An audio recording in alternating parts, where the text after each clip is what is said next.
Baraza la Maulama kutoka ofisi ya Mufti Zanzibar, Sheikh Abdallah Haidar Abdallah amewasihi wananchi wa Bumbwini kuwa na umoja katika kutekeleza ibada na kumcha Allah kwa kuzingatia maamrisho na kujiepusha na makatazo yake ili kupata radhi zake. Wito huu ameutoa katika skuli ya Bumbwini, mkoa wa Kaskazini Unguja, wakati wa shamra za kuadhimisha mwaka mpya wa Kiislamu. Sheikh Abdallah amesema vijana wanapaswa kuwa tayari kufanyia kazi maelekezo yote ambayo Allah amearidhia, akieleza kuwa kufanya hivyo kutawasaidia kupata shifa na mafanikio katika maisha ya duniani na akhera. Hii au haya maadhimisho ya hijra, ndani yake tunasoma vitu vingi sana.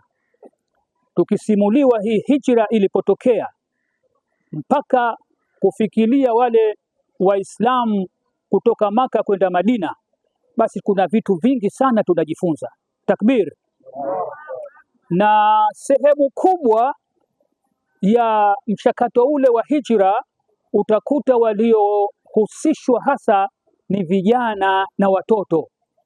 Tazama Allah subhanahu wa ta'ala alipojalia lile ni tukio moja zito na tukio moja kubwa sana, lakini washiriki wakubwa katika suala lile basi ilikuwa ni vijana na watoto, ambayo leo hapa kamanda alikuwa anazungumza na wazazi, lakini mimi nilikuwa zaidi na waangalia vijana na watoto ambao wapo hapa leo. Wamepata darasa moja kubwa sana kuliko hata hao wazazi. Walisoma vitu ambavyo tunatakiwa kuwakumbusha kila wakati watoto wetu.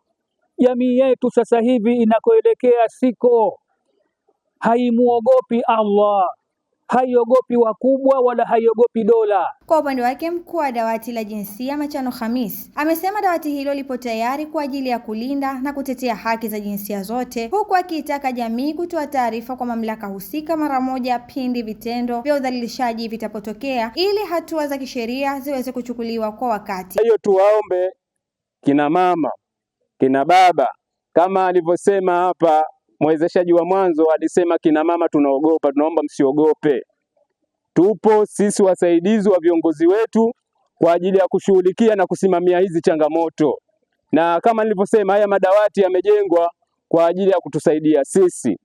Na vile vile tunapozungumzia dawati la jinsia, maana wake jinsia wanawake na wanaume, nilitegemea wangekuwepo vijana wenzetu wa kiume wa bodaboda au wa aina nyingine kuja kuwapatia elimu hii. Mara nyingi wanaume tunadhana ya kwamba madawati ya jinsia ni kwa ajili ya wanawake na watoto. Uongo kweli jamani?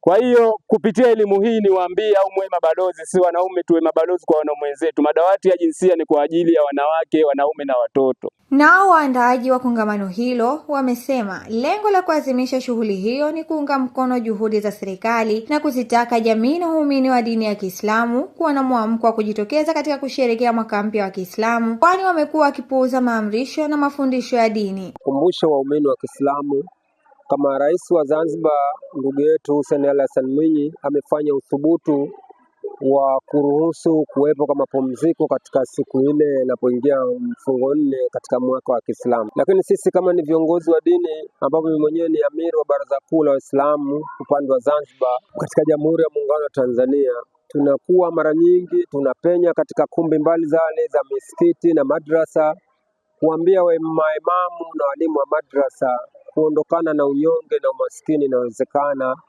lakini lazima zitumike hesabu. Wito wetu kwa Waislamu wote, basi tusiwe sisi tu tunafanya hichi kitu, tumuunge mkono rais wetu au tuunge jamii yetu ya Kiislamu kwamba hii siku iadhimishwe baada ya kitaifa. Kwa hiyo kila wilaya au kila kijiji kiazimishe mwaka mpya, kwa sababu kila kijiji kina matatizo yake na kila wilaya na matatizo yake, ili tuunge mkono mmoja, tusimamie kwa la ilaha illa Allah Muhammadur Rasulullah. Hizi ni ripoti za ASAM Online TV, imeandaliwa na Abubakar Hassan Abdillah na kusimuliwa nami Huzaima Khamis.